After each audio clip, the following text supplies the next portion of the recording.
TDP, BJP, Janasena పార్టీల తరపున ముందుగా ప్రింట్ అండ్ ఎలక్ట్రానిక్ మీడియా మిత్రులందరికీ కూడా నమస్కారం. ఈ యొక్క పత్రికా సమావేశాన్ని ఏర్పాటు చేయడం యొక్క ముఖ్య ఉద్దేశం ఈ రోజున భారతీయ జనతా పార్టీ మీద ఒక కంట్రీ పార్టీ అయినటువంటి వైసీపీ పార్టీ, అలాగే అవినీతికి పునాది రాయి వేసినటువంటి ఈ యొక్క కాంగ్రెస్ పార్టీ అనుచితమైనటువంటి వ్యాఖ్యలు చేస్తుంది. దాన్ని ఖండించేటటువంటి విధంగా, ప్రజలకు నిజానికి తెలిసేటటువంటి విధంగా ఈ యొక్క సమావేశాన్ని ఏర్పాటు చేయటం. అంతేకాకుండా ఈ యొక్క వాలంటీర్ అనేటటువంటి సిస్టమ్ దాని మీద ఎన్డీఏ కూటమి తరపున ఆ యొక్క స్టాండింగ్ ఏందనేది ప్రజలందరికీ కూడా తెలియజేయడం కోసం, అలాగే ఇక్కడ ఒక యువ నాయకుడు ఉన్నారు వైసీపీ పార్టీలో. ఆ యువ నాయకుడు ప్రజా సంక్షేమ పథకాలని, జగనన్న పెట్టినటువంటి సంక్షేమ పథకాలను చూసి ఈ రోజున పార్టీలో జాయిన్ అవుతున్నారు అని చెప్పని రకరకాలుగా మాయమాటలు చెప్తున్నారు. అది ఎంతవరకు వాస్తవమో, ఏది నిజమో ఏది అబద్ధమో ప్రజలందరికీ కూడా తెలియజేయడం కోసం అనేది ఈ సమావేశం అనేది ఏర్పాటు చేయడం అనేది జరిగింది. ఈ రోజున భారతీయ జనతా పార్టీ గురించి ఒక విషయం అందరికీ కూడా, ప్రజలందరికీ మీడియా ముఖ్యంగా అందరికీ తెలియజేసుకున్నా. భారతీయ జనతా పార్టీ సకల జనుల పార్టీ, సబ్కా సాత్, సబ్కా విశ్వాస్, సబ్కా వికాస్, సబ్కా ప్రయాస్ అనేటటువంటి నినాదాలతోటి ముందుకెళ్ళేటటువంటి ఏకైక పార్టీ దేశంలో ఏదన్నా ఉంది అంటే అది ఒక భారతీయ జనతా పార్టీ మాత్రమే.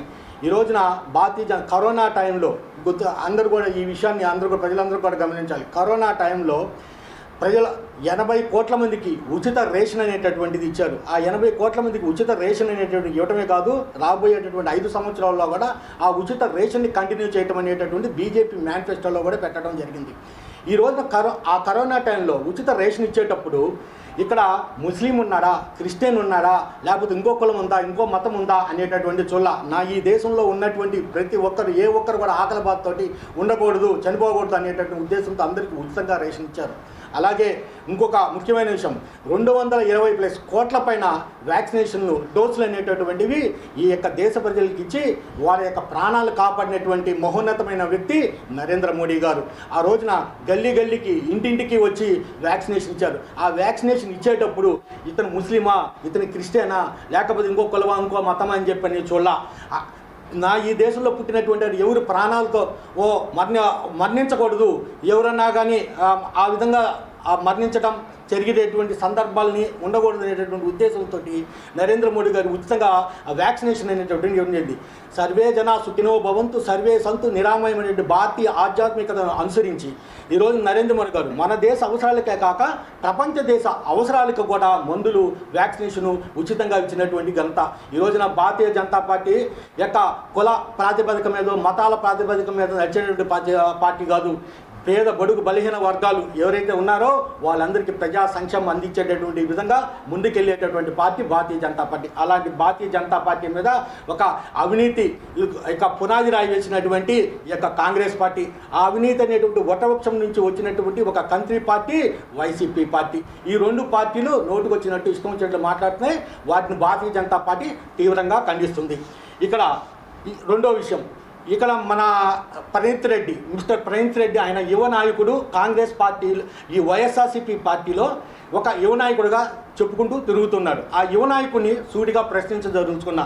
మీ నాన్న, మీ డాడీ గారు అయినటువంటి బాలినేని శ్రీనివాస్ రెడ్డి గారు 5 సార్లు ఎమ్మెల్యేగా, 2 సార్లు మంత్రిగా ఆయన ఉన్నారు.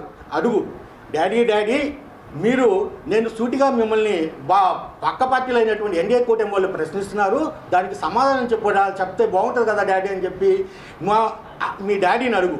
ఒకసారి అడుగుతున్నా, ప్రతి సంవత్సరం జనవరి కల్లా జాబ్ క్యాలెండర్ రిలీజ్ చేస్తానని మీ నాయకుడైనటువంటి జగన్మోహన్ రెడ్డి గారు చెప్తే జాబ్ క్యాలెండర్ ఎందుకు ఇవ్వలేదు? 2,30,000 జాబులు ఇస్తామని చెప్తే ఆ 2,30,000 జాబులు అనేటువంటివి ఎందుకు ఇవ్వలేదు? అట్లాగే ఈ రోజున వాళ్ళందరికీ కొంతమంది వాలంటీర్లు ఉన్నారు. ఈ వాలంటీర్లు జాబులు ఇచ్చాం, ఇది చేసాం, అది చేసామని చెప్తారు. ఆ జాబులు మీ వైఎస్ఆర్సీపీ కార్యకర్తలుగా మీరే చెప్పుకొని మీరే ప్రచారం చేసుకున్నారు. వాటిని ప్రభుత్వ జాబులా అంటే ప్రభుత్వ జాబులు కాదు. అలాగే ఈ రోజున 20,000 పైన మెగా డిఎస్సికి సంబంధించిన ఇస్తానని చెప్పారు. ఎక్కడ మెగా డిఎస్సి ఇచ్చారా? ఎందుకు ఇవ్వలేదు డాడీ? ఎందుకు మనం ఇవ్వలేకపోయామని చెప్పని మీ డాడీని అడుగు యువ నాయక అని చెప్పని ఈ సందర్భంగా ప్రశ్నిస్తున్నాం. అంతేకాదు జగన్మోహన్ రెడ్డి గారు ఒక మాట అన్నారు, స్థానికంగా ఉన్నటువంటి పరిశ్రమలో 75% స్థానికులకే ఉపాధి అవకాశాలు కల్పిస్తామని ఒక చట్టం చేశారు. ఆ చట్టం ఎక్కడికి పోయింది డాడీ అని చెప్పని మిస్టర్ ప్రణీత్ రెడ్డి మీ డాడీని అడగండి. అంతేకాదు కాంట్రాక్ట్ పనుల్లోనూ అలాగే ఇక సరఫరా కాంట్రాక్టుల్లోనూ 50% ఈ రిజర్వేషన్ మహిళలకు కల్పిస్తానని చెప్పారు. ఆ రిజర్వేషన్ ఎట్లా కల్పించారా లేదా ఎందుకు కల్పించలేకపోయారు, ఎందుకు ఆ చట్టం లేదు, ఆ చట్టం ఎందుకు తుంగలో తొక్కారు డాడీ అని చెప్పని మీ డాడీని ఆ క్వశ్చన్ చేసి అడుగు. ఈ రోజున అన్ని సామాజిక వర్గాల్ని మోసం చేసినటువంటి ఏకైక పార్టీ వైసీపీ పార్టీ.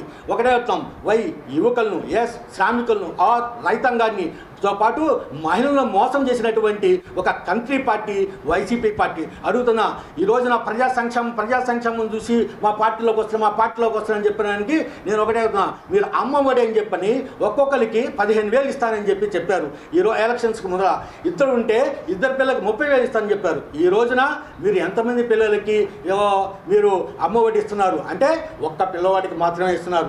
దాదాపు సుమారు 84 లక్షల మంది పిల్లలు ఉంటే వాళ్ళలో 43 లక్షల మందికి మాత్రమే మీరు అమ్మఒడి ఇస్తున్నారు. మిగతా పిల్లలు చదువుకోవాల్సిన పని లేదా? వాళ్ళు ఏమన్నా గాలి వదిలేస్తారా అని చెప్పని మిమ్మల్ని ప్రశ్నిస్తున్నా. ఇదే విషయాన్ని మిస్టర్ ప్రణీత్ రెడ్డి మీ డాడీ 2 సార్లు మంత్రిగా పనిచేశారు. మీ డాడీని ఒకసారి ప్రశ్నించి అడిగి చూడు.